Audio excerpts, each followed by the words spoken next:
நான் 5 இயர்ஸாக இந்த ஆயில் டிஸ்பென்சர் யூஸ் பண்ணிகிட்ருக்கேன். ரொம்ப நல்லா இருந்துச்சு. இப்போ ரீசெண்டாக என் பொண்ணு கை தவறி கீழே விழுந்து அந்த பிளாஸ்டிக்கில் வரும்ல அது உடஞ்சிருச்சு. அதனால திருப்பி நான் இதே மாடல் வந்து ஆர்டர் போட்டிருக்கேன்.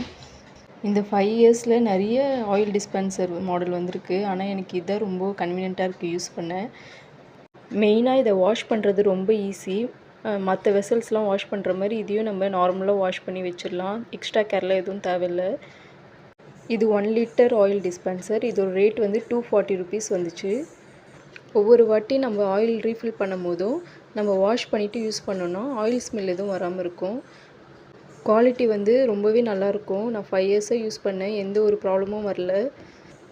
கிளாஸில் வரும் இதே மாதிரி. ஆனால் அது வந்து எனக்கு க்ளீனிங் வந்து கொஞ்சம் கஷ்டமாக இருந்துச்சு. இது வந்து க்ளீன் பண்ணுறது ரொம்பவே ஈஸி. நம்ம கையை உள்ளே விட்டு ஈஸியாக க்ளீன் பண்ணிடலாம். கிளாஸை விட இது ஹேண்டில் பண்ணுறதும் easy. Thank you friends. Thanks for watching.